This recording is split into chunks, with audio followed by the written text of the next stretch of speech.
Lucas 19:10. Porque o Filho do Homem veio buscar e salvar o perdido. O Filho do Homem veio buscar e salvar o perdido. João capítulo 11, iniciando no verso 47. Então os principais sacerdotes e os fariseus, convocando o sinédrio, disseram: que estamos fazendo, uma vez que este homem opera muitos sinais? Se o deixarmos assim, todos crerão nele. Depois virão os romanos e tomarão não só o nosso lugar, mas a própria nação. Caifás, porém, um dentre eles, sumo sacerdote naquele ano, advertiu-os, dizendo: vós nada sabeis, nem considerais que vos convém que morra um só homem pelo povo, e que não venha a perecer toda a nação. Essa fala de Caifás é interpretada por João como uma profecia.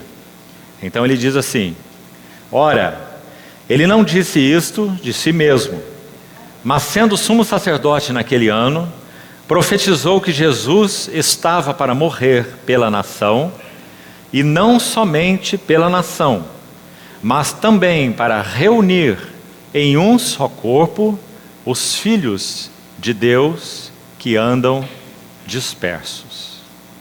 A maravilhosa obra do Senhor, reunindo os filhos de Deus que andam dispersos.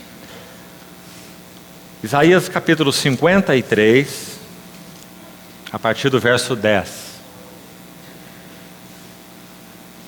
Todavia, ao Senhor agradou moê-lo, fazendo-o enfermar, quando der ele a sua alma como oferta pelo pecado. Verá a sua posteridade e prolongará os seus dias, e a vontade do Senhor prosperará nas suas mãos.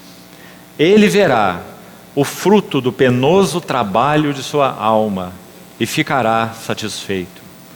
O meu servo, o justo, com o seu conhecimento justificará muitos, porque as iniquidades deles levará sobre si.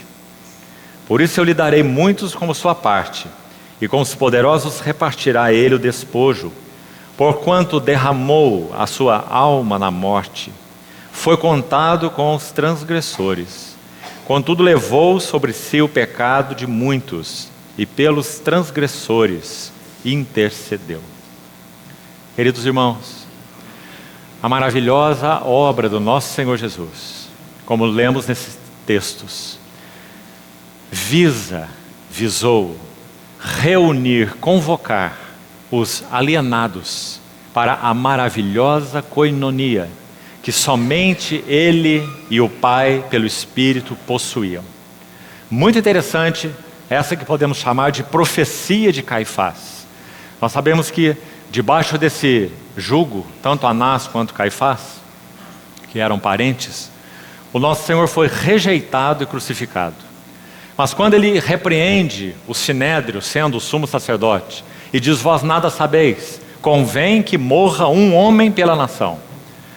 Ele está falando isso, é claro, de um modo bastante natural. Mas João interpreta essa sua palavra como uma profecia. Então ele interpreta de uma maneira tão precisa e, por outro lado, tão linda. O Filho, o Senhor Jesus, estava para morrer, para reunir em um só corpo. Muito interessante que essa palavra corpo é particular de Paulo. Leia as epístolas de João, o próprio Evangelho, e você vai ver que essa não é ênfase de João. Esta é ênfase de Paulo. Mas então João usa aí essa palavra corpo de um modo muito específico. O Filho de Deus estava para morrer, para reunir em um só corpo os filhos de Deus que andam dispersos. Porque o Filho do Homem veio buscar e salvar o que estava perdido. Pecado, antes de ser uma realidade biológica ou física, é uma realidade espiritual. Talvez se pudéssemos expressar com uma palavra o que significa o pecado, talvez nossas mentes pensemos nas palavras mais conhecidas. Pecado é imoralidade, pecado é ofensa contra Deus. Mas pecado, na análise mais intrínseca, é alienação. Quando o homem pecou no Éden, ele foi alienado da comunhão com Deus. Ou seja, comunhão é o oposto de alienação. Então, em que sentido o Filho do Homem veio buscar e salvar o perdido? Em que sentido esse homem está perdido?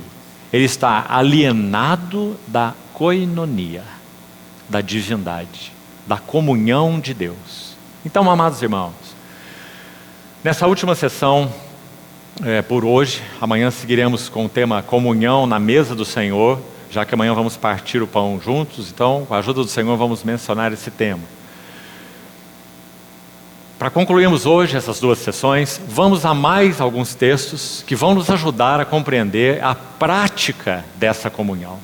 Nunca percamos de vista o fundamento e a base preciosas dessa comunhão. Aquele que se fez carne e habitou entre nós, aquele que foi moído pelas nossas transgressões, capítulo 53 de Isaías, que termina assim: ele verá o fruto do penoso trabalho da sua alma e ficará satisfeito. Queridos irmãos, que verso esse?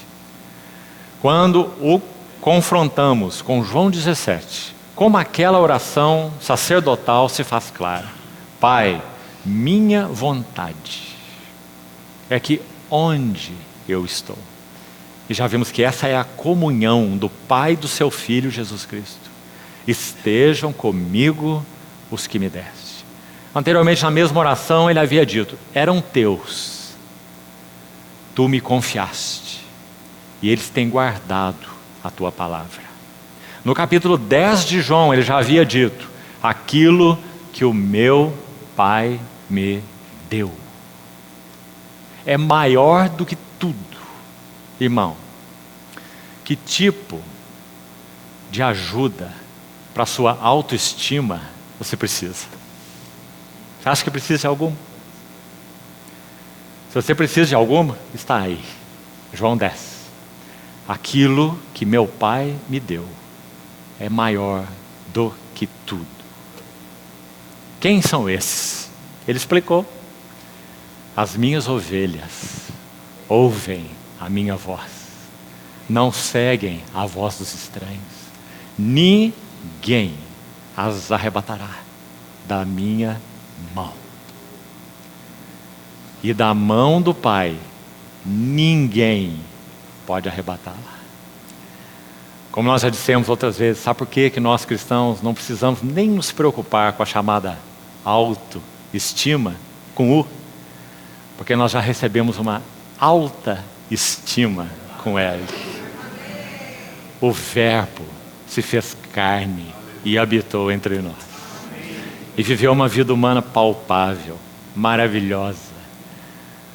Grande mistério da piedade. Aquele que foi manifestado na carne.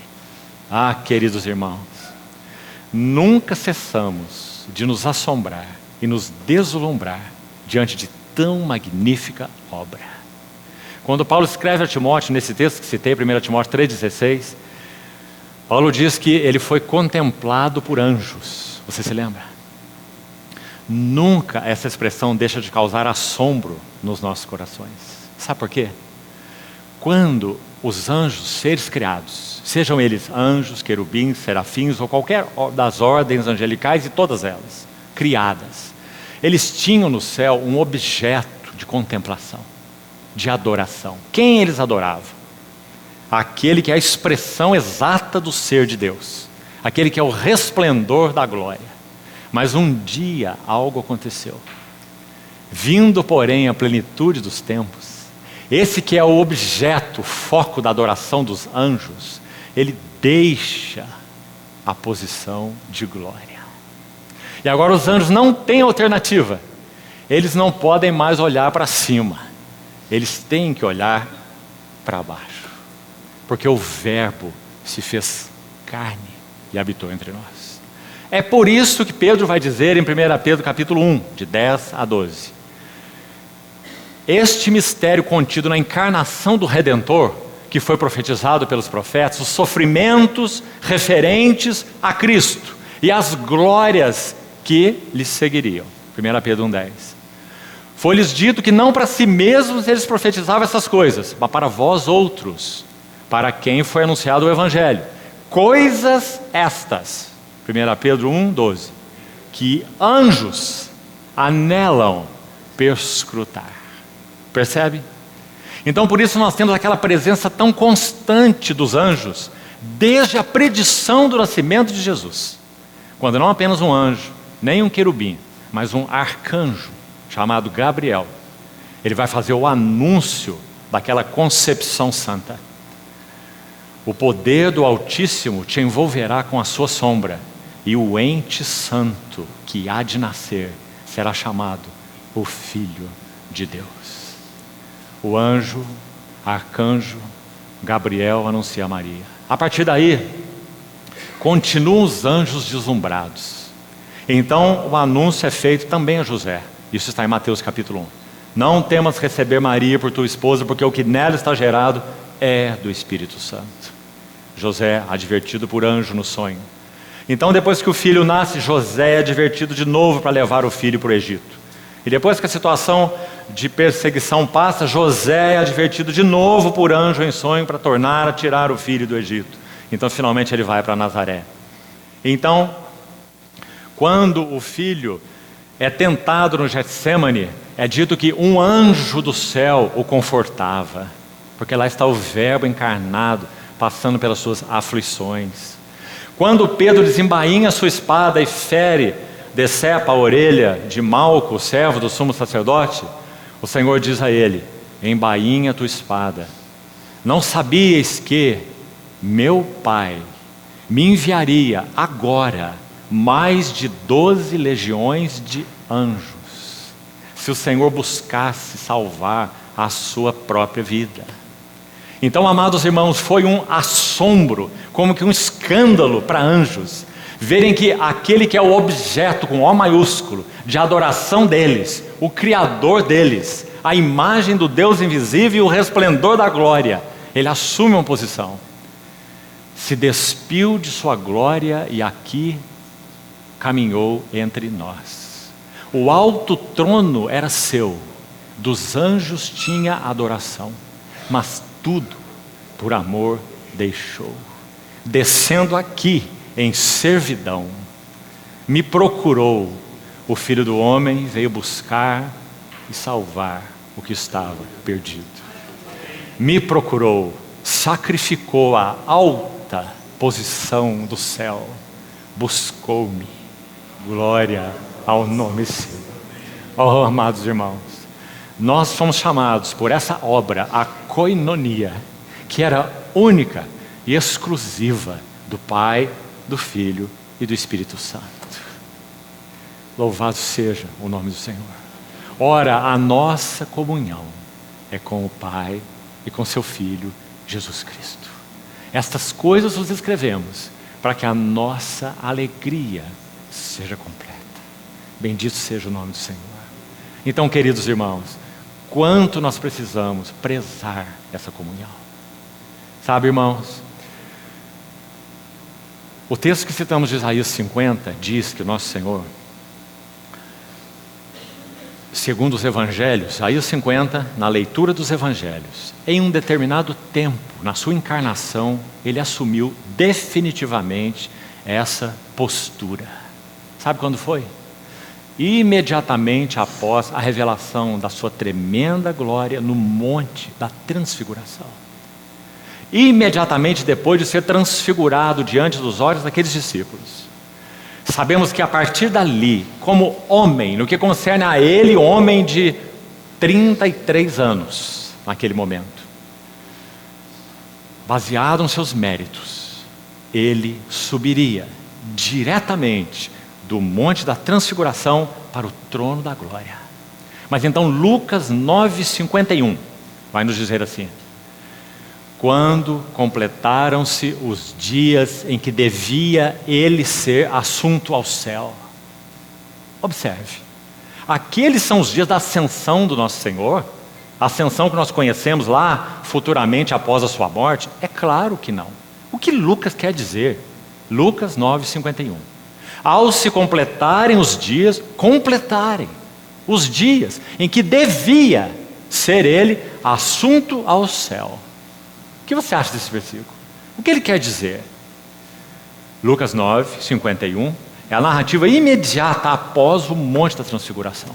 Ou seja, no Monte da Transfiguração, cumpriram-se quanto a ele, a seus méritos, sua pessoa e sua vida, os dias em que deveria ele ser assunto ao céu.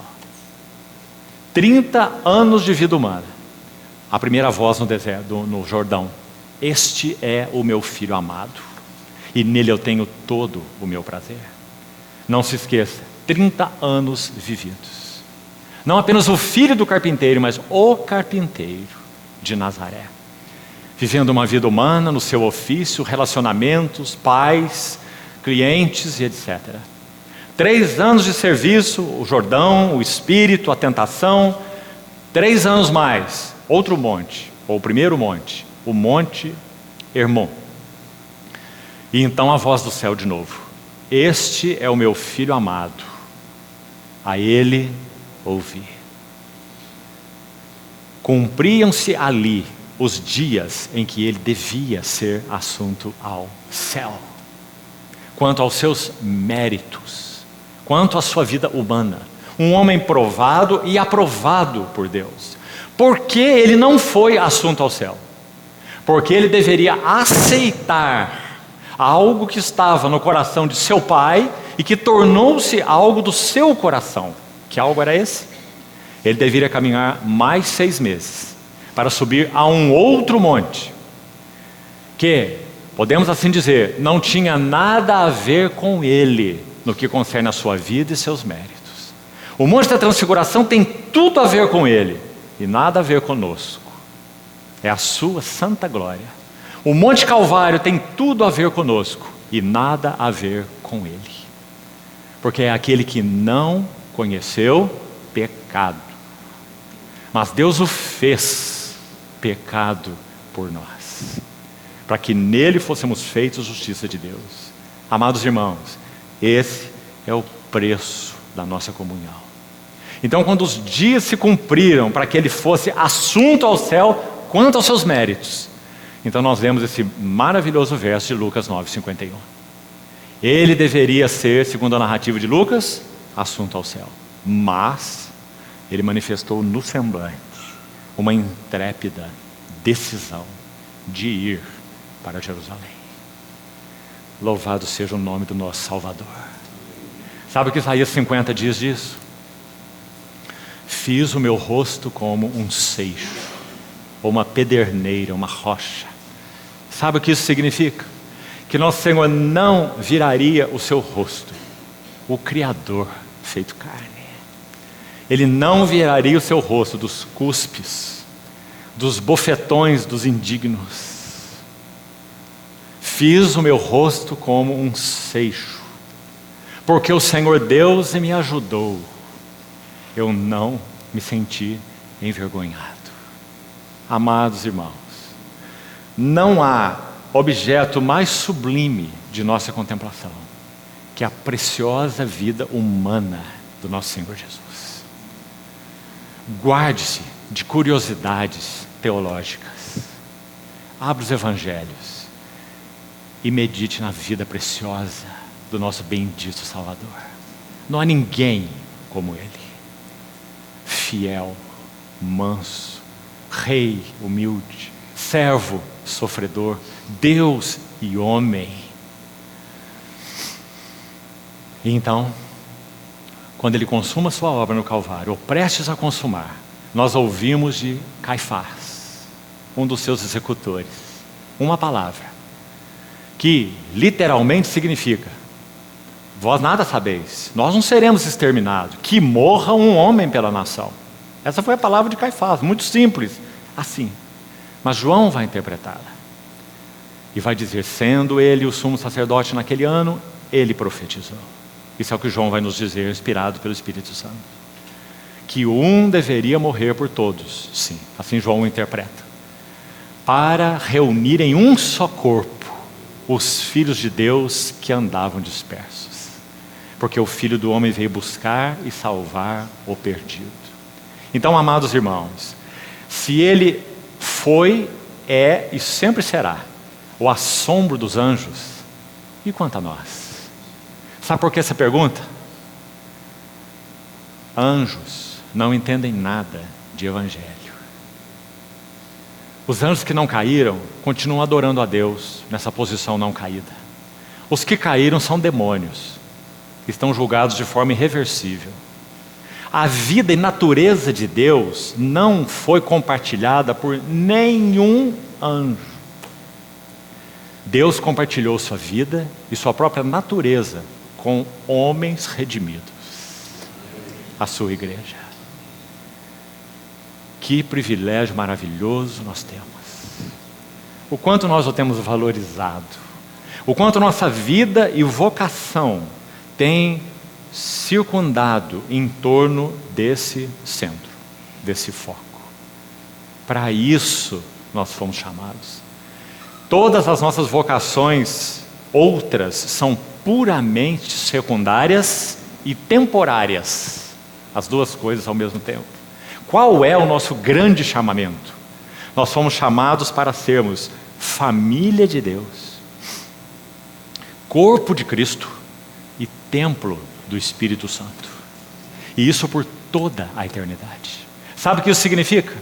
Que na consumação final e definitiva desse eterno propósito de Deus, nós teremos finalmente a Trindade satisfeita. O Pai terá a sua família de filhos semelhantes ao seu Filho.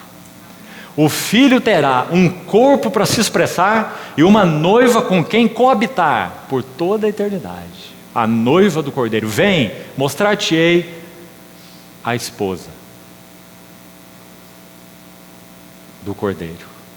E o Espírito Santo terá um templo de pedras vivas, edificadas, justapostas e edificadas juntas, por causa de seu fiel trabalho. Nossas arestas terão sido então todas podadas, e nós teremos pedras adequadas, para que o Senhor consume esse processo maravilhoso que já se iniciou na vida da igreja há quase 2000 anos. Edificar um templo para Deus, habitado então pelo Espírito Santo. Amados irmãos, para isso nós fomos chamados. É necessário que toda a nossa vocação secundária gire em torno dessa suprema e soberana vocação. Que o Senhor nos ajude a não nos perdermos nela e a meditarmos mais sobre essa preciosa vida. Sabe, queridos irmãos, nossa mente é muito curiosa por natureza. Até mesmo, por exemplo, numa esfera de comunhão com alguns irmãos. Se você joga ali o assunto do arrebatamento, todos participam dessa comunhão. Mas se você lança ali o assunto da glória da pessoa e obra de Cristo, a maioria dos lábios estará calada. Qual o sintoma? O que isso denota? Muito pouco nós temos contemplado a respeito das glórias da pessoa e obra do Senhor Jesus. Mas sabe, irmãos, esse é e será o objeto de nosso estudo por toda a eternidade. Agora é um estudo muito precioso, porque é uma escola que nunca terá fim, como compartilhamos pela manhã. Se você tem qualquer visão dessa dispensação futura que seja estática, esqueça, porque não é estática em nenhum sentido. Nós continuaremos até mesmo crescendo no conhecimento do nosso Senhor Jesus. Nós continuaremos servindo, e se serviço é estático, então ele não tem sentido nenhum. Serviço nunca é estático. Você pode imaginar um mecânico entrando debaixo do motor do carro e ficar olhando para ele o dia inteiro? Não é? Isso não é serviço, não é? E Apocalipse 22 diz assim: aquele cordeiro que está no meio do trono, os seus servos o servirão. Nós estamos aqui apenas sendo treinados para uma esfera infinitamente maior e mais ampla e mais profunda de serviço.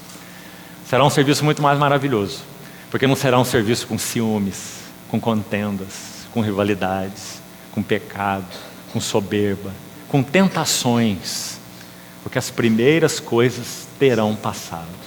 Irmãos, nós sequer podemos imaginar uma coisa dessa, mas graças ao Senhor, porque Ele nos reservou para que muito em breve nós entremos na realidade espiritual dessas coisas. É por isso que nós oramos: Maranata, vem, Senhor Jesus. Mas enquanto, amados irmãos, aguardamos por isso, qual é o nosso coração? Que sejamos purificados, santificados, podemos dizer aperfeiçoados, palavra que Paulo usa e gosta de usá-la, se referindo à maturidade, apresentar todo homem perfeito em Cristo. Que sejamos aperfeiçoados nessa nossa comunhão, para a honra e glória desse Senhor que nos comprou. Então, nessa última sessão por hoje, nós vamos seguir mais alguns textos que nos ajudam na visão da comunhão para o qual nós somos chamados. Em dois aspectos, tanto na beleza dela, a fonte, a beleza dela, quanto nos desafios dessa preciosa comunhão. Então vamos a mais alguns versículos. Veja o que Paulo diz em Tito capítulo 2, verso 14. Ele escreve essa epístola pequenina a Tito, e ele coloca uma expressão nessa epístola altamente significativa, nesse tema koinonia, comunhão. Ele diz assim, o contexto vem desde os versos 11, um contexto precioso. A graça de Deus se manifestou salvadora a todos os homens, educando-nos a escola de Cristo, para que, renegadas a impiedade e as paixões mundanas, vivamos no presente século sensata, justa e piedosamente, aguardando a bendita esperança e a manifestação da glória do nosso grande Deus e Salvador Cristo Jesus. Agora, olha o verso 14. O qual a si mesmo se deu por nós, a fim de... Então, vamos parar aqui um pouco. A fim de um aspecto negativo, necessário, e um aspecto positivo. O negativo, remir-nos de toda iniquidade. Nós carecíamos disso. Nós somos os pecadores, não é? Então, o derramamento de sangue para remissão. Remir-nos de toda iniquidade. Mas não apenas isso. Remir de, mas também purificar para propósito. Purificar para si mesmo. Um povo, e essa é a palavra que eu queria destacar por agora, exclusivamente. Para essa comunhão fomos chamados. Irmãos, essa palavra exclusivamente, na língua original, a palavra traduzida como exclusivamente, se você desdobrar essa palavra, ela tem um sentido muito claro no grego. E ela significa estar em torno de. Simplesmente isso. Então ele nos remiu de toda iniquidade e purificou um povo para estar em torno de. De quê? Exclusivamente seu. Para estar em torno dele. Para isso nós fomos chamados. Sabe o que nos lembra esse versículo? Essencialmente, no princípio era o verbo, e o verbo estava, ou era, com Deus. Ou seja, para essa mesma posição maravilhosa, nós também fomos chamados. Exclusivamente seu, zeloso de boas obras. Pedro, quando faz menção aos santos, e essa é uma linguagem bem de Pedro, 1 Pedro 2, verso 14, ele diz assim, o contexto inicia no verso 12, e no verso 14 ele usa duas metáforas para se referir à nossa peregrinação como povo redimido, o povo chamado para essa koinonia tão única, que é a koinonia do Pai com seu Filho pelo Espírito. Ele vai usar dois termos, que aqui também nos interessam muito e são de ajuda para nós. Ele vai dizer, exorto-vos, 1 Pedro 2, 14, como, 12 até o 14, irmãos podem ler, inicia no verso 12. Exorto-vos como peregrinos e forasteiros que sois. Olha essa palavra de Pedro. Com relação à terra, por causa de sermos um povo, segundo Paulo escreveu a Tito, exclusivamente seu, então nós somos, com relação a essa terra, peregrinos. Digamos, a palavra peregrinos, ela está aplicada nesse contexto aqui da nossa vida na terra. Então, com relação a essa terra, o que somos? Peregrinos. Agora, com relação ao céu, o que somos? A próxima palavra: forasteiros. Por quê? Porque a nossa pátria, a nossa cidadania, a nossa origem está nos céus. Filipenses 3:20, que nós também já citamos. Pois a nossa pátria, cidadania, está nos céus. Então, se está lá, mas nós estamos aqui, então nós somos forasteiros aqui. Então você vê que forasteiros tem como ponto de referência o céu, e peregrinos tem como ponto de referência a terra. É por causa de sermos forasteiros com relação ao céu que nós somos peregrinos com relação à terra, não é? E por que nós somos forasteiros e peregrinos? Porque nós somos um povo exclusivamente seu, zeloso de boas obras. Agora, mais um texto. Na oração sacerdotal do Senhor que nós examinamos ontem, mas não citamos esses versículos, voltemos lá, por favor. João 17, escute essa ênfase do Senhor, não apenas uma vez, 2 vezes. E aprecie, irmão, adore o Senhor por causa dela. Veja, João 17, verso 14. Eu lhes tenho dado a tua palavra e o mundo os odiou. E agora, note, porque eles não são do mundo. Não apenas isso, mas como também eu não sou. Sabe por que esse versículo causa tanta impressão no nosso coração? Porque nosso Senhor, nesse mesmo contexto aqui, um pouco anterior, esse mesmo contexto, talvez no mesmo dia, já que João 13 inicia o dia em que o Senhor chamou os seus discípulos para a instituição da ceia, lava-pés e a instituição da ceia. Então tem aquele tempo com eles, João 13, depois ele começa a ensinar sobre o Consolador, tudo na mesma sessão, no mesmo momento. Depois é dito que eles partem dali, e o Senhor dá um ensino sobre a videira verdadeira, cantam aquele hino, partem para o Monte das Oliveiras, você conhece o texto, né? E imediatamente depois nós temos a chamada oração sacerdotal, tudo no mesmo dia. Então, nesse contexto que já citamos, é que o Senhor disse assim: aí vem o príncipe do mundo. O príncipe do mundo, e ele nada tem em mim. Isso é quanto a ele, é o que ele é.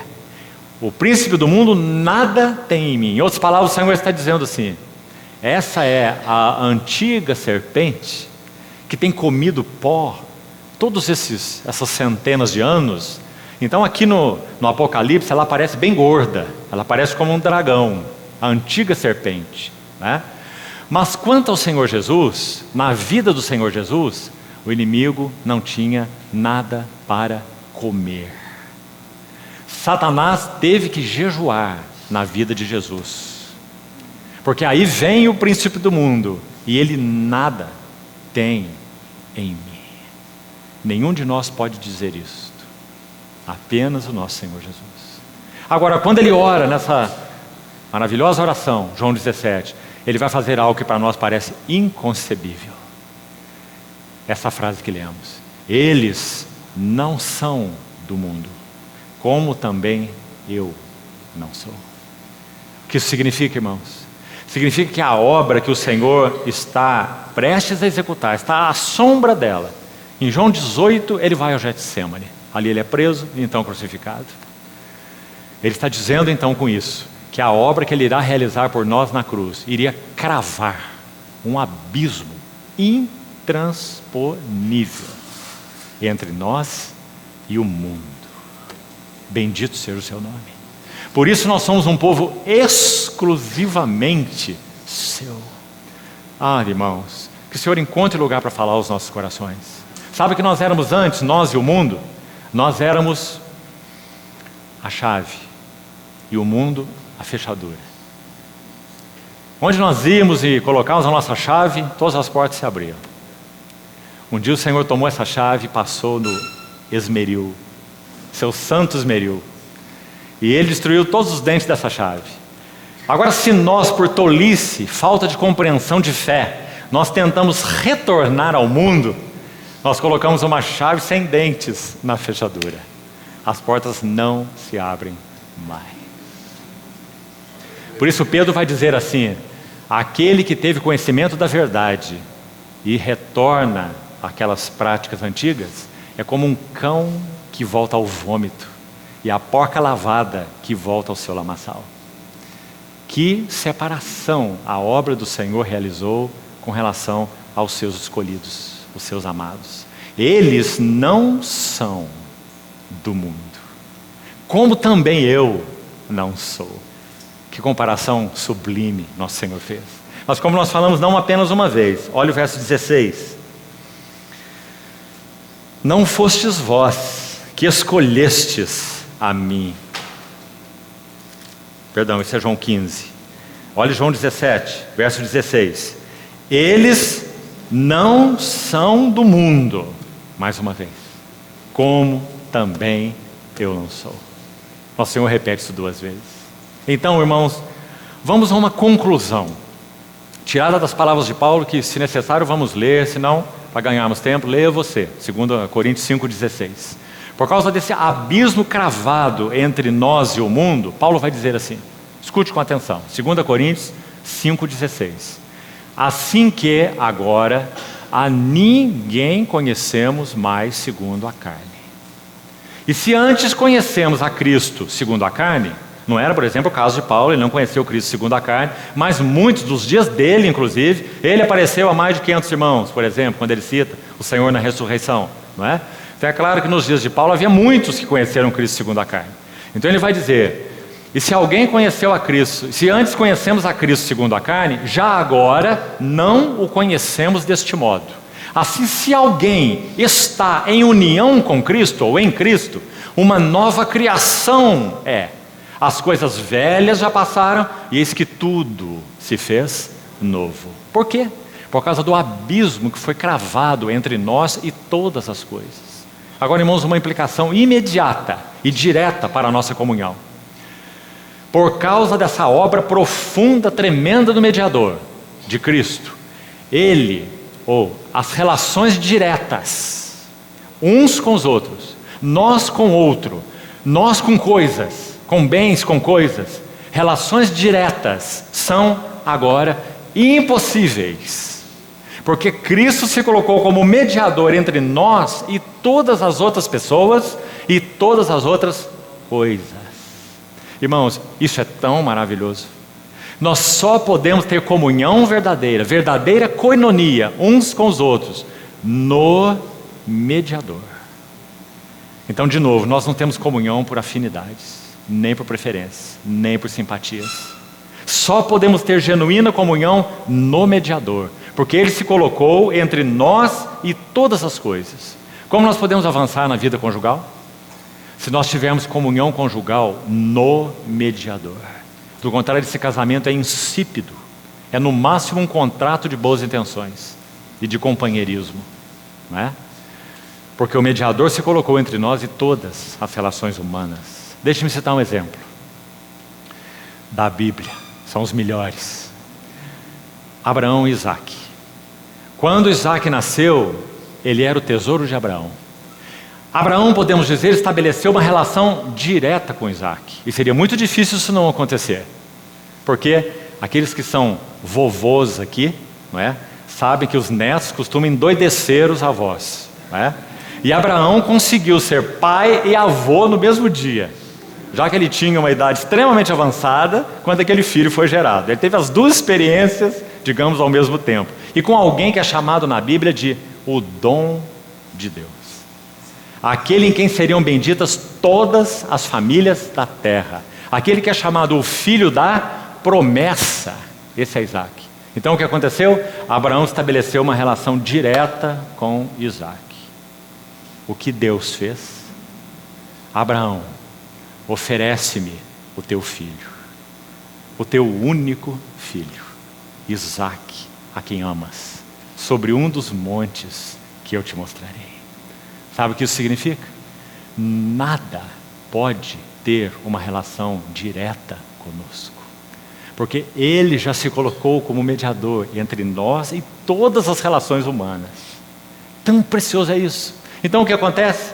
A história de Gênesis 22, maravilhosa.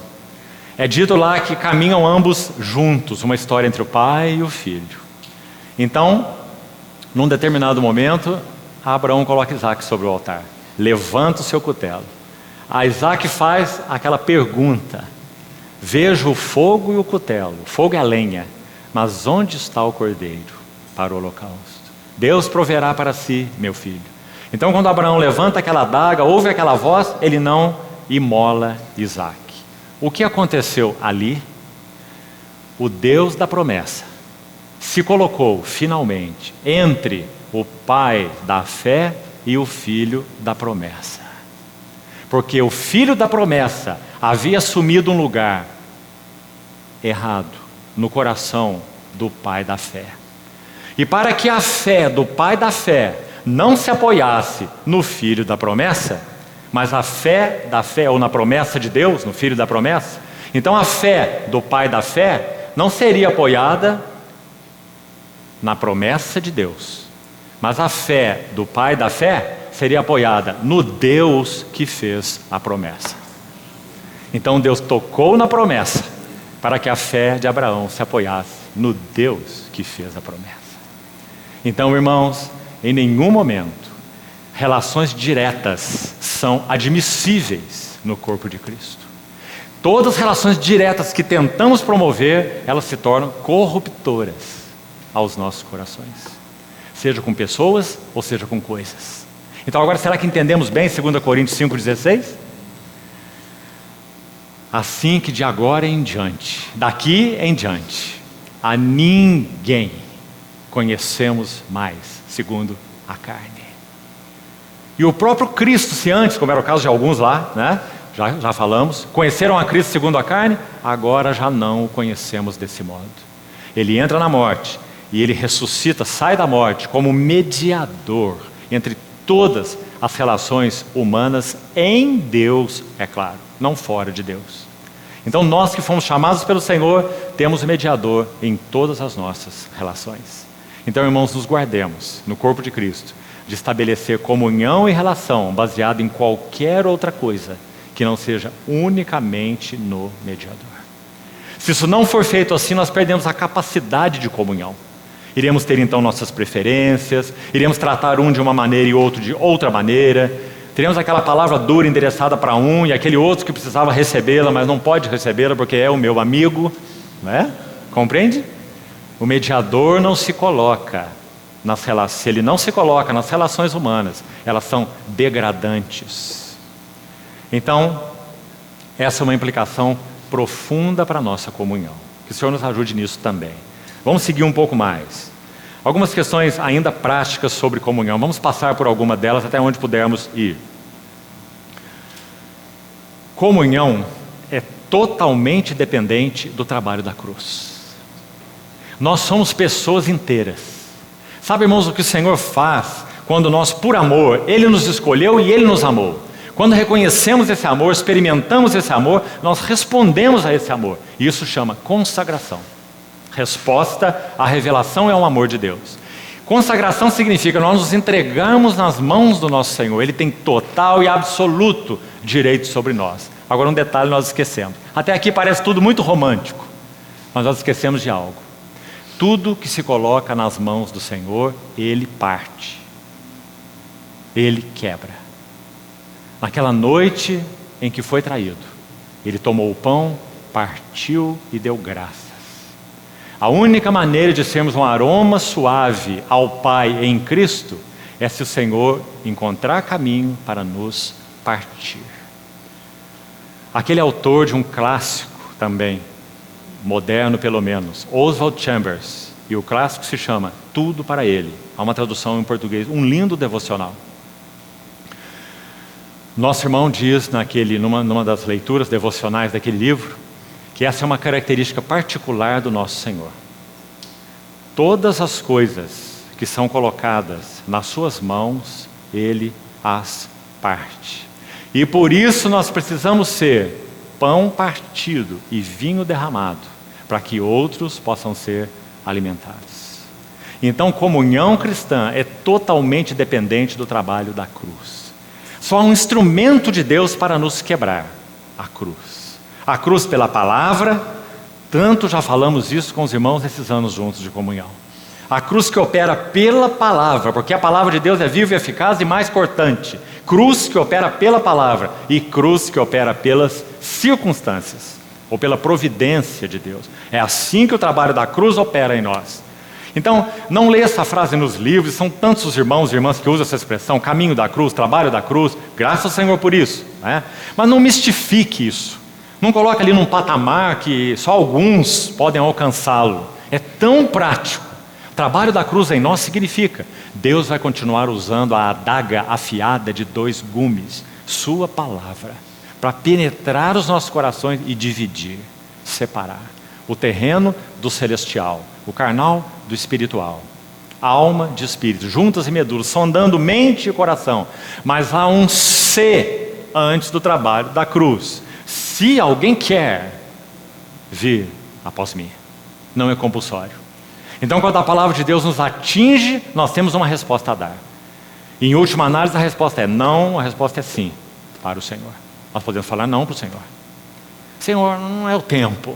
Senhor, eu espero que um dia o Senhor trate isso comigo. Tão comum essa linguagem entre nós muitas vezes, né? A palavra que ouviram não lhes aproveitou. Hebreus 4:2, porque não foi acompanhada pela fé naqueles que ouviram. Então, o trabalho da cruz não é compulsório, nem a operação da palavra e nem a operação das circunstâncias. Todas as circunstâncias que o Senhor nos coloca são soberanamente ordenadas, e são ordenadas para nosso ensino, para que nós sejamos quebrados, para que a cruz encontre caminho em nós. E Ele usa todas essas coisas, desde a nossa relação pessoal com outros, vida conjugal, vida na família, vida entre os irmãos, vida no trabalho, e todos os nossos relacionamentos e circunstâncias, para que a cruz trabalhe em nossas vidas. E também não é compulsório. Se sofrimento fosse igual à cruz, então a equação seria fácil: quanto mais sofre, mais quebrantado é. Mas nós sabemos que isso não é verdade. Há pessoas que quanto mais sofrem, piores se tornam, e não melhores. Mais amargas, mais confusas, mais deprimidas, mais atormentadas, né? Mais cheios de autojustificação, como Jó, autopiedade, autoglorificação, né? Porque sofrimento não é cruz. Cruz é resultado de sofrimento mais a palavra de Deus, como foi com Jó. Então, quando Jó pôde ouvir a palavra de Deus, e então ouvir a palavra de Deus em meio ao seu sofrimento, ele foi quebrantado. E ele pôde ver o Senhor face a face. Agora te vejo com meus próprios olhos, né? Então, sem trabalho da cruz, sem comunhão. Por isso, irmãos, nos preocupa tanto quando olhamos a igreja de modo geral, onde mal se fala ou nem se fala de pecado, muito menos de cruz, nem da cruz salvadora do nosso Senhor e muito menos do trabalho da cruz em nós. Porque afinal de contas, o Senhor nos redimiu, segundo a linguagem de muitos, para que nós tenhamos o máximo de felicidade e bem-aventurança nesta vida, porque somos os filhos do Rei. Essa é a mensagem geral, né? Essa mensagem não é do Evangelho. Pedro termina sua epístola dizendo assim: esta é a genuína graça de Deus, nela estáis firmes. Sabe qual é a genuína graça de Deus?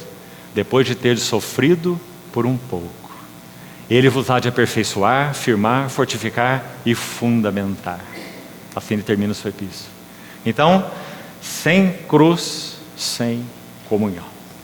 Comunhão será idealista.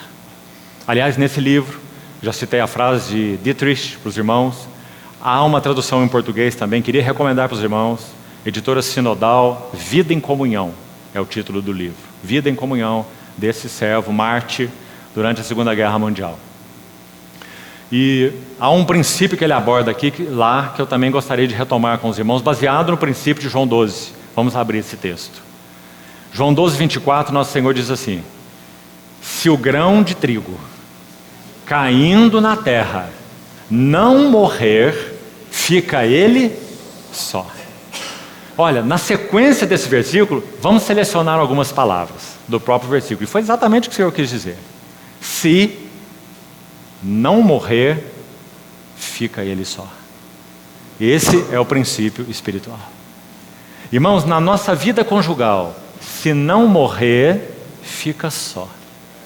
Nunca conseguimos avançar na comunhão com o nosso cônjuge, se nós não morrermos. Para o que nós somos, nossas vontades, nossos jeitos e trejeitos, o eu quero, o eu não quero, eu gosto, o eu não gosto, se não morrer, fica só. É um princípio espiritual inviolável. Na vida da igreja, na vida da comunhão, se não morrer, fica só. Porque tantas vezes nós reclamamos da comunhão, como se os outros fossem responsáveis da nossa tragédia. É porque nós não morremos. E se não morrer, fica só. Porque a igreja não é entidade filantrópica. Nós não temos comunhão de interesses comuns. Nos reunimos para fazer isso ou para fazer aquilo. Nós temos comunhão de uma pessoa viva. E para essa comunhão, quem não morrer, fica só. Mas se morrer, produz muito fruto. E esse é mais um princípio extremamente importante na nossa comunhão. Como nós temos lidado com ele? O que significa cruz para nós? Nós temos recebido o trabalho da cruz pela palavra. A palavra de Deus tem rasgado nossas entranhas. Quando nós falamos sobre consagração, de novo, nós temos uma visão muito romântica, né? O Senhor nos comprou, Ele tem direito sobre nós e nós nos consagramos a Ele. Essa palavra soa muito romântica. Levítico 8, há um animal que foi especialmente selecionado e esse título foi adicionado a ele. Ele se chama o Carneiro da Consagração. Está em Levítico 8, 22 a 24. Quando o sacerdote foi ungido, Arão e os seus filhos, em Levítico 8, vários animais foram mortos. Um foi morto para o holocausto, o outro foi morto para a oferta pelo pecado, e esse foi morto para tipificar a consagração. Levítico 8, 22. Então ele chama o Carneiro da Consagração. Sabe o que acontecia com ele? Ele se chegava, era morto. Isso é consagração. A adaga passava no meio do animal, o couro era arrancado. O que você acha de consagração agora? As entranhas eram retiradas de dentro do animal, rim, fígado, intestino, e as entranhas eram lavadas com água. O que isso significa? A linguagem espiritual está lá em Efésios. Cristo amou a igreja, se entregou por ela para que a santificasse por meio da lavagem de água pela palavra, para apresentar a si mesmo uma igreja gloriosa. Esse é o resultado da consagração. Mas vamos ver o caminho da consagração. É esse. O caminho da consagração é a adaga realizar morte em nós. Não há maneira de conhecermos nada sobre a vontade de Deus se nossas vontades próprias não morrerem. Não há maneira de conhecermos o plano de Deus se nossos planos não morrerem. Então, consagração, em primeiro lugar, é morte para o que nós somos. E que morte necessária, irmãos, porque nós somos um ser horrível. Nós gravitamos em torno de nós mesmos, egocentrismo, essa coisa mórbida, horrível. Isso é o que somos por natureza. E Ele morreu por todos para que os que vivem não vivam mais para si mesmos, mas para aquele que por eles morreu e ressuscitou. Mas como isso vai ser executado na prática, já que não é um fato instantâneo? Trabalho da cruz. A adaga será aplicada em nós. A palavra de Deus vem e nos confronta. Aqui, ali, na leitura da Bíblia, na leitura de um livro espiritual, na comunhão com os santos, no reunir da igreja, graças ao Senhor, muitos meios da palavra nos encontrar. E ela sempre nos encontra. Mas quando ela nos encontra, o que nós fazemos? Podemos dizer sim a ela e podemos dizer não a ela. Resistirmos à palavra do Senhor. Porque o trabalho da cruz não é compulsório, é voluntário, opcional. E mesma coisa as circunstâncias. Há um relato de uma frase de Othmani se referindo a Madame Guyon. E ele disse assim: todos nós cristãos precisamos aprender a nos ajoelhar e beijar a mão que trata conosco, como fazia a irmã Madame Guyon. Em que sentido o Watchman aplicou essa frase? Madame Guyon era uma linda mulher francesa, nobre, rica e linda. Tudo que toda mulher naturalmente quer. Ela era os três ao mesmo tempo. Rica, nobre e linda. E o Senhor a encontrou nessa sua miséria, feiura e pobreza. E então ela orou ao Senhor: ó Senhor, despe-me das minhas vaidades. E o Senhor respondeu à sua oração. Despiu essa irmã de suas vaidades. E aqueles que conhecem a história de Madame Guyon sabem o quão profundamente ela conheceu o seu Senhor. Porque o Senhor usou as circunstâncias para trabalhar a vida daquela serva, a despindo de suas vaidades, inclusive coisas relacionadas ao seu próprio corpo, sua beleza, seu corpo físico. Queridos irmãos, sem cruz, sem comunhão. Comunhão será apenas um ideal para nós. Comunhão idealizada, não é comunhão real. Mais um item. Comunhão cristã só é possível sob a palavra. A palavra de Deus tem que ser o centro da nossa comunhão. Aqui queria citar alguns exemplos rápidos, também de passagem. Leia Números 9 e 10. Faça esse exercício. Você vai ver algo impressionante ali. O Senhor governava o seu povo, digamos, de duas maneiras correspondentes: a nuvem e as trombetas. Quando a nuvem se levantava, era hora de marchar. Quando a nuvem baixava, era hora de acampar. Eles não tinham liberdade de dizer: aqui não está muito bom, né? Vamos sair de Mara e vamos para Elim, né? Nada disso. Eles teriam que aguardar o mover diretivo e governante do Senhor. Números 9 e 10. Então a nuvem se levantava, eles desarmavam o acampamento. A nuvem baixava, armavam o acampamento. Mas não só isso. É muito claro que a nuvem tipifica o governo soberano de Deus. Ninguém fazia essa nuvem subir ou baixar que não o próprio Deus. É a Shekinah da presença de Deus, a nuvem, que se tornava à noite uma coluna de fogo, a mesma. Agora, dentro do arraial, na comunhão deles, havia duas trombetas. Eram as duas trombetas de prata. Qual era a finalidade desses trombeteiros? É uma lição que enuncia um princípio espiritual tão lindo, irmãos. Esses trombeteiros tinham que ficar de olho na nuvem. Eles não poderiam dizer assim: agora é hora na nossa comunhão de nós caminharmos para cá ou para lá. Agora nós estamos precisando disso ou daquilo na nossa comunhão, né? Precisamos desse método aqui, daquela estratégia lá, dessa coisa nova aqui, ou seja lá o que for. Esses trombeteiros só tinham uma missão: conservar os seus olhos fixos na nuvem. Quando a nuvem subisse, eles iriam tocar a trombeta a rebate. Isso significa: é hora de desarmar os acampamentos. Duas trombetas de prata. O que isso significa? Será que há coerência interpretativa no Novo Testamento para isso? Será que há linguagem espiritual aí? Ou era algo que aconteceu só entre o povo de Israel? Números 9 e 10. Sim, há uma linguagem muito clara, interpretativa no Novo Testamento. Escute a linguagem. Atos 13. Havia na igreja de Antioquia profetas e mestres. Aí estão as duas trombetas de prata. Profetas e mestres. E então a nuvem: e disse o Espírito Santo: separai-me agora a Barnabé e a Saulo para a obra que os tenho designado. Ou seja, para que a comunhão cristã seja conservada pura e saudável, nós precisamos manter a nossa comunhão sob a palavra e o governo de Deus. Então eles tocavam a trombeta de acordo com o movimento do governo soberano de Deus. Escute o que Paulo diz ainda em 1 Coríntios 14. Veja que verso interessante. Se a trombeta der som incerto, quem se preparará para a batalha? A maior responsabilidade, em particular dos chamados presbíteros, anciãos, os irmãos mais velhos numa assembleia, não é? Mas não apenas eles, podemos assim dizer, mas aqueles irmãos com experiência no Senhor numa assembleia, a maior responsabilidade deles é conhecer os movimentos atuais do Senhor para aquela assembleia.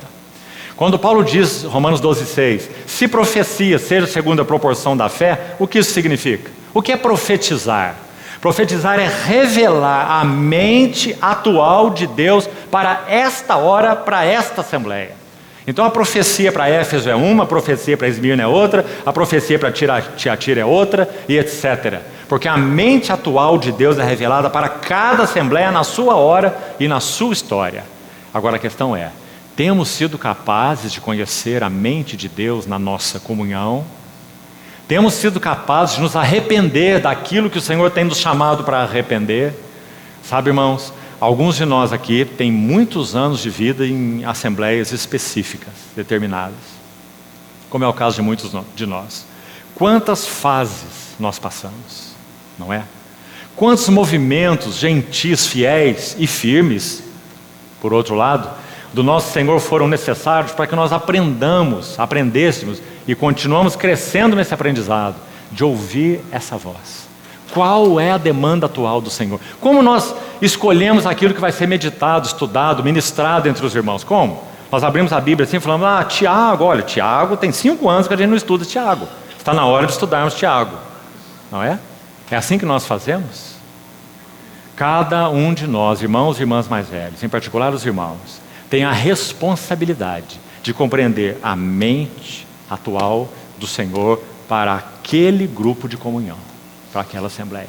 Quais são, 2 coisas, as demandas do Senhor, o que Ele está requerendo para essa assembleia, para cada comunhão específica, e quais são as necessidades de arrependimento. 5 vezes para 7 igrejas, arrepende-te, arrepende-te e arrepende-te. Irmãos, essa será uma necessidade constante na nossa comunhão, até que o Senhor venha. Então, na nossa comunhão, nós carecemos de irmãos capazes de compreenderem a mente atual do Senhor. Isso não cai no nosso colo.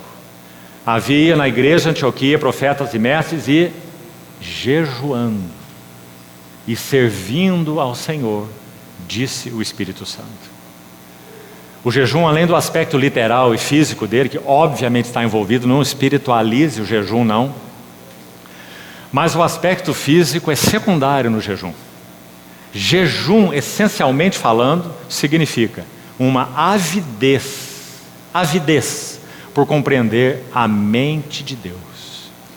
E para fazer isso, então, se necessário e o quanto for necessário, abstemo-nos de alimento que nos embatumam, que nos tiram condições físicas próprias de estarmos alertas, atentos, focados naquilo que temos necessidade absoluta de compreender. Então gastamos um tempo em jejum. Queremos compreender com clareza qual é a vontade do Senhor. Jejuando e servindo ao Senhor, disse o Espírito Santo. Sabe que nós temos uma pergunta aí? Será que se não houvesse ali profetas e mestres que jejuam e servem, o Espírito Santo falaria alguma coisa? Será que ele teria caminho? Será que eles compreenderiam a mente do Senhor? Que o Senhor nos ajude, irmãos, a não atribuirmos todas as coisas à soberania de Deus. Há muitos aspectos relacionados à responsabilidade do homem e que nós temos que responder diante dele. Então, mais uma necessidade na nossa comunhão. Como temos sido dirigidos na nossa comunhão? Prática, nossa comunhão nas assembleias. Temos entendido o caminho do Senhor, a hora do Senhor, a demanda do Senhor, as necessidades de arrependimento? Pelo que temos orado? Temos aprendido oração corporativa, ou nós reunimos para fazer muitas orações individuais juntos? Muito diferente, não é? Oração corporativa não são muitas orações individuais juntos. Então eu oro porque preciso daquilo, eu dou graça porque eu obtive aquilo, eu peço para o Senhor que faça aquilo, fecha a porta de cá, abra a porta de lá. Nossas orações parecem um caderno de ordenação, muitas vezes, não é? Enquanto oração corporativa não é uma reunião de indivíduos que oram as suas orações junto com os irmãos. Oração corporativa é compreendermos a mente de Deus para uma assembleia. Então nós orarmos aqueles encargos, como um bate-estacas, compreende? Você tem, por exemplo, 3 estacas. O Senhor deixou claro para uma assembleia local que aquela é a sua necessidade, aquela é a demanda atual do Senhor para aquela assembleia. O que aquela assembleia vai fazer na reunião de oração? Tomar aquelas estacas, colocaram o bate-estaca para funcionar, então vão orar corporativamente sobre um interesse, combatendo uma estaca, até que ela vá até o fim. Então, a partir dali, nós vamos para o outro encargo, a outra demanda do Senhor, coletiva, não individual, para a Assembleia. E vamos orar, orar, orar e orar. O Espírito que ora de fato estará orando através do corpo de Cristo, através dos irmãos e irmãs. Uma oração complementando outra oração e trazendo um encargo correlato naquela oração e etc, etc. A oração corporativa. Até que aquelas estacas sejam batidas até o fim. E então termina a reunião de oração. Ela não começa às 8 e termina às 9. Ela pode começar às 8, mas ela termina quando todas as estacas forem batidas. Essa é a oração corporativa. Como uma assembleia vai caminhar na comunhão sem isso? Impossível, irmãos. Nós ficaremos caminhando na inércia, o melhor que pudermos. Há grupos que se reúnem para estudo bíblico, não é uma boa coisa? É bom estudar a Bíblia? Mas será que esse é o chamado que nós recebemos da parte do Senhor? Para viver a chamada a vida da comunhão do corpo de Cristo. Muito bom o estudo bíblico, mas a igreja não é estudo bíblico. Não basta, em sentido nenhum. Nós nos reunimos para partir o pão, nós nos reunimos, como falamos, para compreender a mente do Senhor. Não necessariamente estudando a Bíblia nós a compreendemos. Nós podemos atuar na igreja como se fosse um seminário, né? Nosso interesse é estudar, é conhecer, estudar cada palavra, cada verbo, cada vírgula, cada termo, não é? Isso não é a comunhão da igreja. É muito importante o estudo bíblico, importantíssimo, fundamental. Mas precisamos conhecer a mente do Senhor para nós como assembleias do povo do Senhor. Isso só pode ser conhecido se nós somos aqueles que jejuam e oram, para que o Senhor tenha acesso aos nossos corações. Na sequência sobre isso, já estamos indo para a conclusão. Reuniões da igreja, aspecto importantíssimo da nossa comunhão. Me permitam, amados irmãos, falar um pouco sobre isso. Reuniões da igreja são importantes. Reuniões da igreja são até mesmo fundamentais. Reuniões da igreja são, mais do que isso então, indispensáveis. São. Por quê?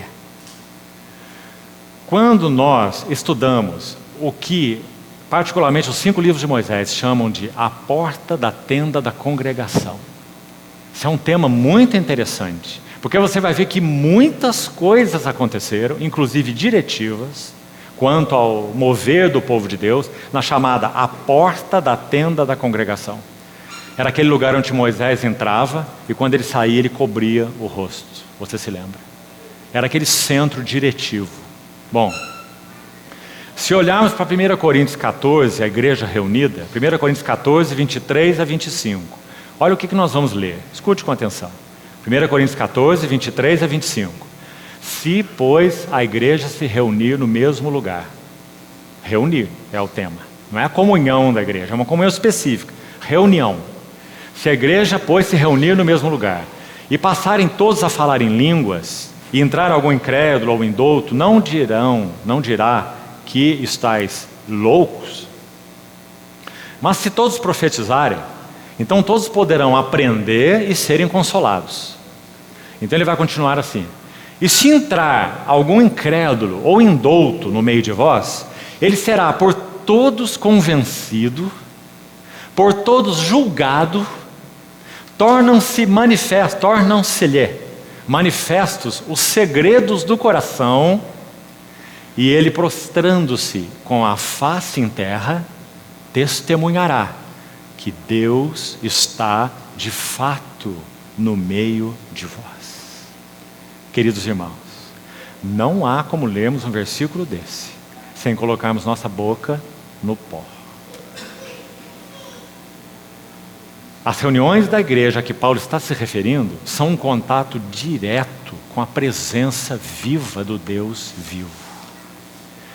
Quando nós temos aquela consciência do que concerne a nós primeiro, que o sumo pastor tomou nas suas mãos a vara e o cajado, e ele está circulando no meio de nós. E Ele está fazendo aquilo que só Ele pode fazer, falando ao nosso coração, nos convencendo, se é o caso, de extravio, de pecados, de resistências, de obstinação, derretendo o nosso coração com a sua palavra. Isaías 64, um capítulo tão especial, de 1 a 4, diz assim: se fendesses os céus e descesses, se os montes tremessem na tua presença. Nessa mesma linha de raciocínio, Isaías vai, e no verso 4 ele fala assim: porque desde a antiguidade não se ouviu, e jamais se viu, um Deus que trabalha para aquele que nele espera. Sabe por que nós nos reunimos, irmãos? Em primeiro lugar, sem dúvida, para o trabalho de Deus. Compreende? Para que Deus trabalhe no nosso meio. O pastor toma a vara, toma o cajado e circula no nosso meio. Por isso nós nos reunimos. Quando nós o estamos adorando, Ele está circulando no nosso meio. Quando nós estamos ouvindo a palavra, Ele está circulando no nosso meio. Quando está partindo o pão, Ele é aquele que canta louvores no meio da congregação. Presença viva de Deus. Irmãos, 5 minutos de uma presença viva e sensível de Deus em nosso meio. Eu não estou falando de coisas sentimentais, nem de emocionais. Estou falando de coisas espirituais. Um senso vivo que Deus está de fato no meio de nós. 5 minutos. Realiza mais da obra de Deus no seio da igreja do que 10 anos de estudo bíblico. Nós carecemos de oferecer espaço para que o Supremo Pastor ande no meio de nós. Paulo, em 2 Coríntios 6, sabe o que ele faz? Ele cita uma promessa de Levítico. Porque nós sabemos que Levítico as coisas eram literais. Lá estava o tabernáculo, lá estava a nuvem, lá estava todo o sacerdote vestido, todas as coisas tangíveis, não é? Paulo toma aquela promessa de lá e aplica para a nova aliança. 2 Coríntios 6. E diz assim: eu habitarei e andarei entre eles, serei o seu Deus e eles serão o meu povo. Amados irmãos, não podemos nos contentar com menos nas reuniões da igreja. Ficaremos aquém daquilo para que o Senhor nos chamou. Mais um cuidado aqui, e muito cuidado: comunhão virtual. O que o Senhor realiza num local físico de comunhão da igreja entre os santos, Ele é incapaz de realizar por qualquer tipo de comunhão virtual. A presença e o falar de Deus numa comunhão em um lugar específico não pode ser reproduzida por meios virtuais. Então há uma necessidade imperativa de nós sermos aqueles que não desprezam o reunir do povo de Deus. A medida do que o Senhor tem para dar na reunião da igreja, Ele não o dá, de novo, de modo virtual. Ele só o dá na reunião da igreja. Então que o Senhor também nos ajude a recuperar isso. Sabe por quê? Muitos grupos cristãos transmitem reuniões por internet. E sabe o que os irmãos fazem? Fico em casa, confortável, tomo meu banho, ponho meu pijama, estico no sofá e vou assistir a reunião da igreja. Como ele assiste um filme. Então, amados irmãos, que o Senhor nos guarde dessas coisas, porque não há comunhão virtual, só há comunhão real e espiritual, quando o Senhor pode passear no nosso meio. Então há necessidade de uma oração nos nossos corações, e a oração é ao Supremo Pastor, quando nós nos reunimos, é dizer a Ele: bispo e pastor das nossas almas, na linguagem de Pedro, na linguagem do autor de Hebreus, o grande pastor das ovelhas. Toma nas tuas mãos a vara e o cajado e realiza a tua obra no meio de nós. Usa a tua palavra, penetra os nossos corações. Faz o teu trabalho, porque ele é só teu. Há uma necessidade que nós nos disponhamos assim para o Senhor. Então, queridos irmãos, concluindo, abra por favor o Salmo 29. Estamos falando sobre comunhão debaixo da palavra do Senhor.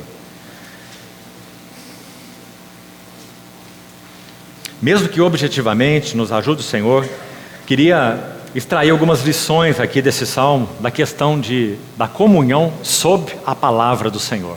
Aqui nesse salmo, o termo enfático é a voz do Senhor. Nós sabemos algumas coisas sobre esse salmo. Por exemplo, esse salmo definitivamente é anterior ao reinado de Davi. Esse não é o salmo do rei Davi. Esse é um salmo do pastor Davi. Compreende? Aquele que ainda estava lá junto com as ovelhas de Jetro. Então, baseado nessa experiência, ele escreve esse salmo. Então ele diz assim: tributai ao Senhor, filhos de Deus, tributai ao Senhor glória e força, tributai ao Senhor a glória devida ao seu nome, adorai o Senhor na beleza da sua santidade. E agora começa a ênfase na palavra do Senhor, ou na voz do Senhor. Então vamos ver o que ela realiza, e vamos ver então o que significa essa comunhão sob a palavra do Senhor. O centro da nossa comunhão é a palavra, a nossa conversação é a palavra. Malaquias 3, se não me engano é versos 16 e 17. Há uma referência tão linda a isso. Aqueles que temiam o Senhor e falavam do seu nome. Eles serão para mim um particular tesouro. Temiam o Senhor e se lembravam do seu nome, não é? E esses que temiam o Senhor e se lembravam do seu nome, faziam o quê? Falavam uns aos outros. E o Senhor atentava e ouvia. O termo lá significa debruçava para ouvir. Algo muito interessante. Como um pai faz com um filho que está fazendo uma atividade muito interessante. O pai para o que está fazendo, se debruça para ver o seu filho. O Senhor atentava e ouvia aqueles que temiam o Senhor, se lembravam do seu nome e falavam uns aos outros. Não há comunhão cristã genuína, se não é uma comunhão centrada na palavra de Deus. Então, vamos lá, verso 3. Ouve-se a voz do Senhor sobre as águas. Troveja o Deus da glória. O Senhor está sobre as muitas águas. Parece que não há como lermos esse versículo sem nos lembrar de Gênesis 1, 2. No princípio criou Deus os céus e a terra. E verso 2: a terra, porém, era ou tornou-se vazia e sem forma. Havia trevas sobre a face do abismo, e o Espírito de Deus pairava sobre a face das águas. Versículo 2: caos. Caos. Versículo 3 de Gênesis 1, 3: e disse Deus: haja luz, e houve luz. Então, amados irmãos, por que a comunhão cristã genuína se baseia sob a palavra? Porque é a palavra do Senhor que trabalha sobre o nosso caos, sobre nossas trevas, sobre muitas águas. A palavra do Senhor ordena sobre o caos. Sem ela, para onde iríamos como comunhão cristã? Para lugar nenhum. A palavra de Deus não é motivo de entretenimento. A palavra de Deus não é livro de estudo para satisfazer curiosidades. A palavra de Deus ordena caos nas nossas vidas. Louvado seja o Senhor. Então a voz do Senhor está sobre muitas águas. Todas as vezes que você lê a expressão voz do Senhor, é claro, a palavra do Senhor, né? Muito óbvio. Verso 4: a voz do Senhor é poderosa, a voz do Senhor é cheia de majestade. Ah, irmãos, outra pergunta para nós: será que nós estamos perdendo o senso da majestade de Deus na sua palavra? O irmão Sparks, um servo do Senhor do século passado, disse assim: um dos maiores perigos na vida cristã se dá quando a palavra de Deus se torna familiar e conhecida. A palavra de Deus familiar e conhecida. Perdemos o senso de assombro, o senso de majestade. Então a voz do Senhor é cheia de majestade. Versículo 4, 5. Olha esse verso: a voz do Senhor quebra os cedros. Por natureza, irmãos, quanto a nós somos os cedros do Líbano. E a voz do Senhor quebra, e no final do verso, despedaça os cedros do Líbano. Isso significa que a palavra viva do Senhor é quebrantadora. Versículo 6: ele os faz saltar como um bezerro. Olha esse verso lindo: o Líbano e o Sirion como bois selvagens. Sabe qual verso nos lembramos aqui? Malaquias 4:2. Quando fala da promessa da vinda do Senhor, é dito assim, vinda física do Senhor. Vós saireis e saltareis, como bezerros soltos da estrebaria. Que lindo! Imagina no dia do Senhor, aquele que viveu a vida inteira com a perna torta, dependendo de muleta, saltando como um bezerro solto da estrebaria. Não é? Agora, irmãos, Malaquias 4 se aplica à vinda do Senhor. Agora nós estamos aplicando a vinda do Senhor na nossa comunhão. A vinda do Senhor pela voz do Senhor. A vinda do Senhor pela palavra do Senhor. Por Ele se fazer presente no meio do seu povo. Por um lado, Ele quebra tudo que é altivo em nós e entre nós. Quebra e despedaça os cedros do Líbano. Mas por outro lado, saltareis como boi selvagem. Isso significa, nada pode nos encher de um gozo tão grande como a voz do Senhor. Nada. Então, Ele os faz saltar como um bezerro, o Líbano e o Sirion, como bois selvagens. Verso 7. A voz do Senhor despede chamas de fogo. Aqui também, lindo versículo. Por quê? Há duas coisas ligadas ao fogo: luz e calor. E são inseparáveis. Quando nós ouvimos a palavra do Senhor, é uma condição normal dos nossos corações. Se a presença do Senhor está entre nós, então o fogo está entre nós. O que vai acontecer? Por um lado, luz. Nós seremos iluminados, nós seremos expostos. Na tua luz nós vemos a luz. E essa luz do Senhor, sem dúvida, é terrível. Porque Ele é santo, santo e santo. Mas por outro lado, o fogo também emite calor. Esse é o paradoxo maravilhoso que há em Deus. Esse Deus que é luz, também é calor. Essa luz não nos extermina, essa luz não nos afasta, essa luz emite calor. Nós somos acolhidos pela sua presença. Então, a voz do Senhor despede chamas de fogo. Sabe, irmãos, precisamos mais dessas chamas de fogo entre nós. Essa voz do Senhor. Abra, por favor, deixa aí esse salmo marcado. Abra o livro de Isaías, que nós começamos a citar aqui. Gostaria que os irmãos lessem esse versículo, por favor. Isaías 64.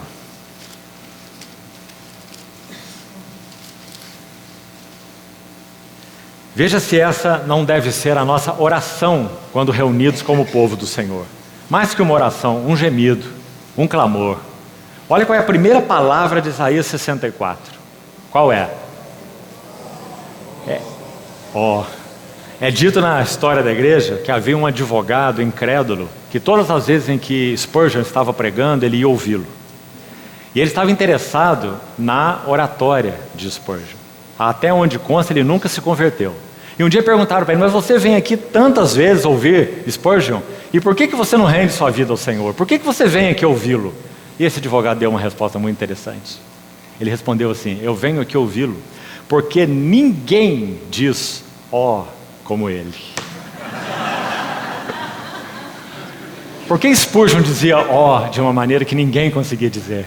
Porque ele era deslumbrado pela majestade do Senhor. Então esse capítulo inicia assim: ó, se fendesses os céus e descesses.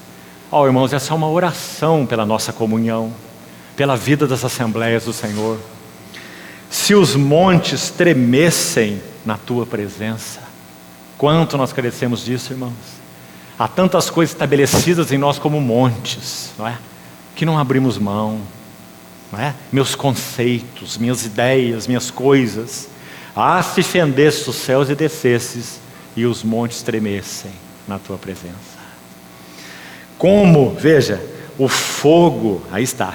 A voz do Senhor despede chamas de fogo, como fogo que inflama gravetos, como quando faz ferver as águas, para fazeres notório o teu nome. Não é lindo, irmãos?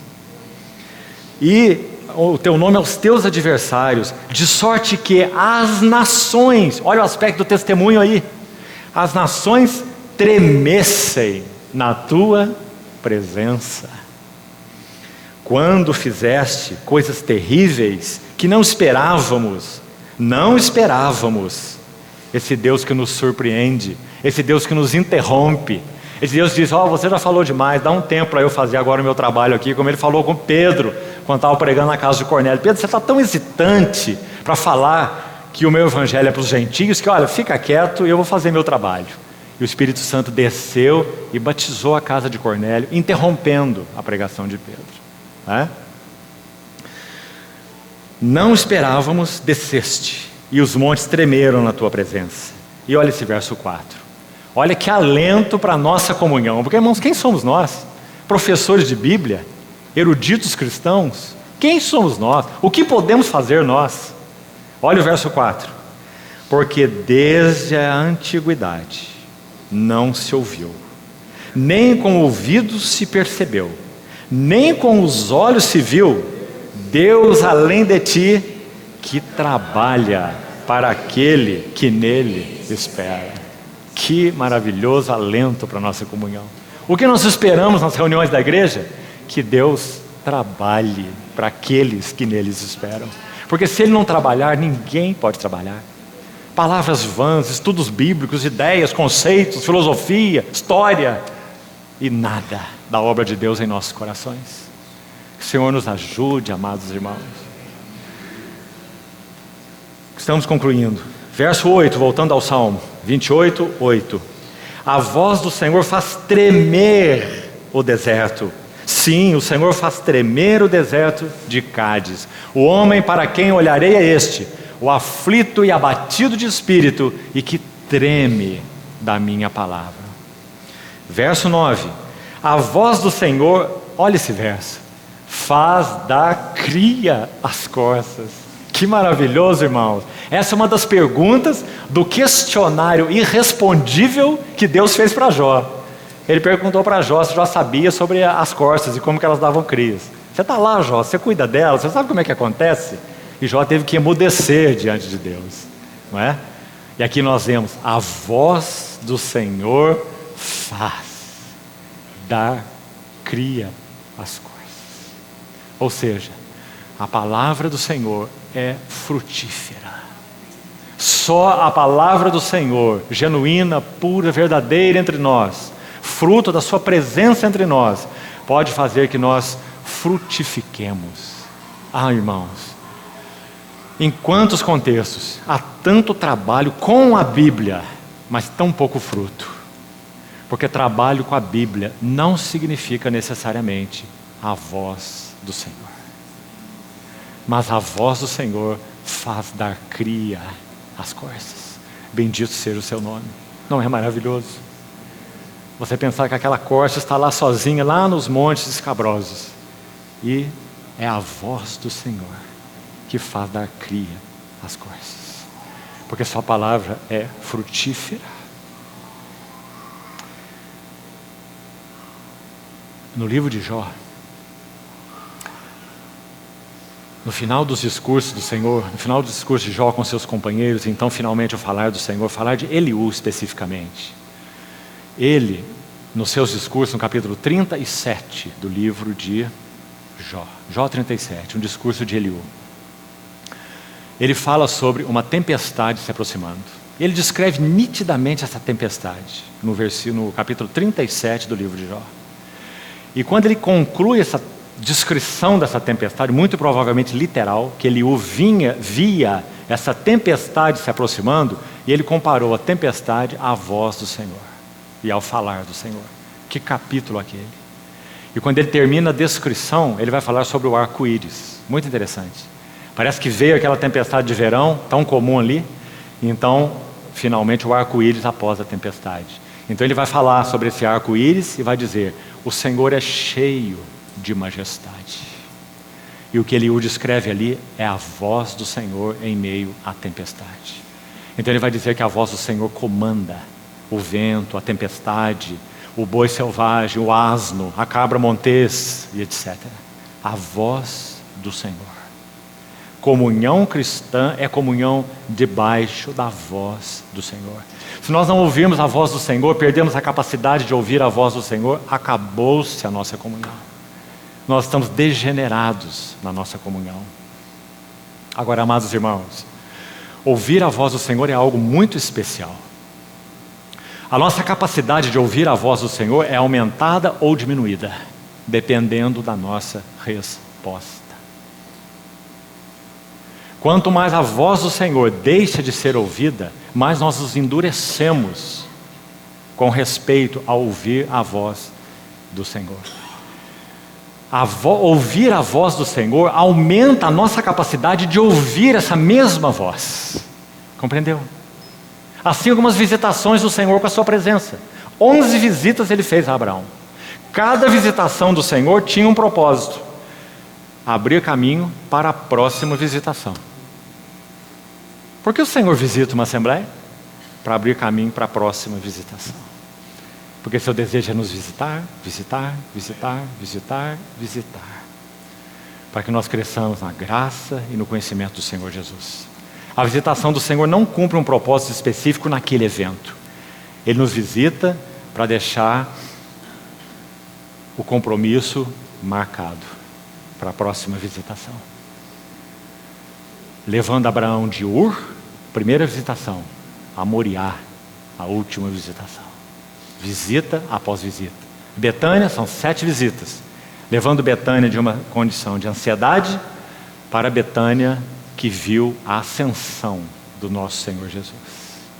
Bendito seja o seu nome. Então, a voz do Senhor faz dar cria as corças e desnuda os bosques. Que linda figura! Sem dúvida, cada elemento desse Davi viu. Parece que certamente Davi viu relâmpagos que quebravam cedros. Então ele diz: a voz do Senhor quebra cedros, vendavais, tempestades, o homem do campo, o pastor das ovelhas. Então ele compara tudo isso que ele conhecia, a tremenda e majestosa voz do Senhor na sua palavra, né? Concluindo, e que conclusão, olha esse verso 9, última frase: no seu templo tudo diz glória. Não é lindo, irmãos? Quando o Senhor realmente manifesta a sua presença e seu falar entre nós, qual é a nossa atitude? Glória, não há outra atitude, não é? Nós glorificamos aquele que, por graça e fidelidade ao seu próprio nome, se faz presente entre nós e fala conosco. No seu templo tudo diz glória. O Senhor preside aos dilúvios, como rei presidirá para sempre. O Senhor dá força ao seu povo. Que salmo maravilhoso. Última vez que eu ouvi alguém compartilhando sobre esse salmo foi o nosso amado, querido, saudoso irmão Christian Sei, quando falou um pouco sobre esse salmo num dos encontros que tivemos juntos. A voz do Senhor preside os dilúvios. O Senhor dá força ao seu povo.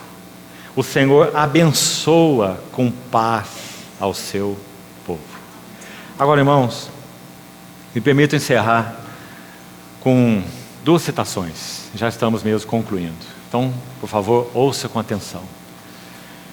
Sobre nossa comunhão cristã e o governo dessa comunhão, né, pelo Senhor e o significado dela. Então escute.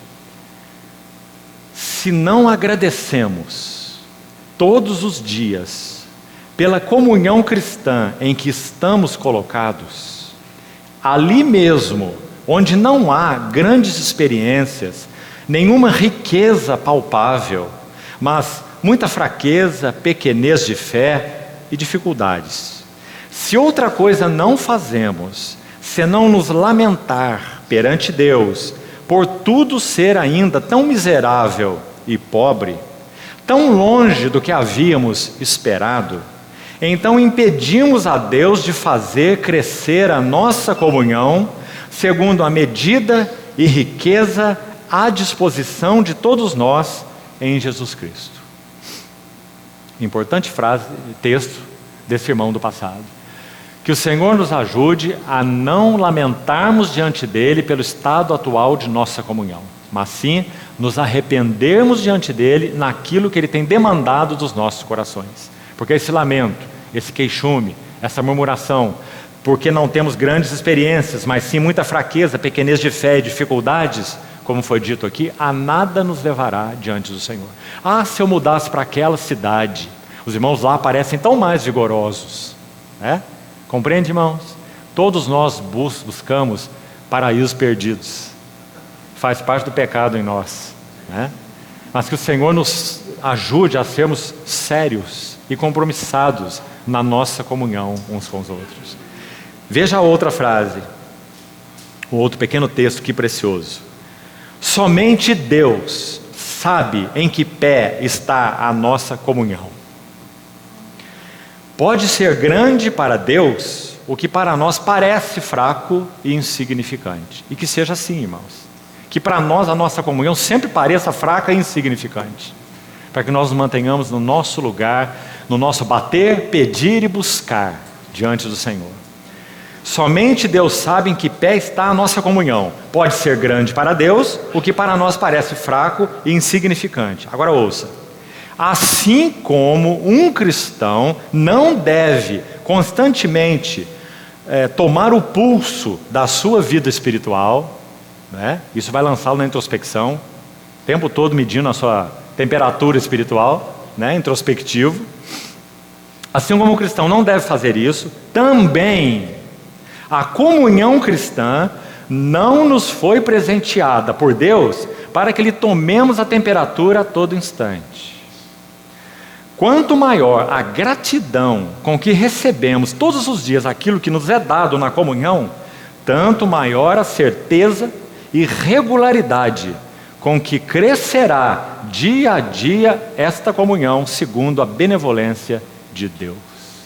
Graças ao Senhor por sua fidelidade. Então, irmãos, Senhor nos dê corações adequados, seja na avaliação da nossa comunhão, no que diz respeito ao compromisso da nossa comunhão, no que diz respeito à oração conjunta, à gratidão daquilo que o Senhor nos tem confiado, por outro lado, nunca deixando de suplicar ao Senhor que essa poderosa voz do Senhor seja sempre o centro da nossa comunhão e determine todas as outras coisas. Então, que o Senhor continue por sua graça encorajando nossas vidas e nossa comunhão. Vamos orar. Querido Pai, somos sim muito agradecidos porque Tu nos introduziste na Tua koinonia. Senhor, quanto privilégio nós temos. Te suplicamos que o Senhor nos ajude a ver como o Senhor vê a comunhão. Vermos nossos irmãos como o Senhor os vê. Ajuda-nos também, Senhor, a termos um espírito de súplicas diante de Ti, para que nunca nos acomodemos àquilo que até aqui o Senhor nos tem dado. Mantém em nós um senso de insignificância e de pobreza, para que realmente possamos avançar. Senhor, nós amamos, prezamos a Tua preciosa palavra, Tua voz. Por isso te pedimos que o Senhor continue executando nas nossas vidas o Teu precioso trabalho de amor. Deus que trabalha para aqueles que nele esperam. Bendito seja Teu nome. Senhor, guarda tudo que for Teu e que foi falado ao nosso coração. Não permita que caia por terra. Mantém vivas Tuas palavras em nós, para que frutifiquem para Ti mesmo. Corrige-nos, exorta-nos, alenta-nos, nós te pedimos, no precioso nome do Senhor Jesus.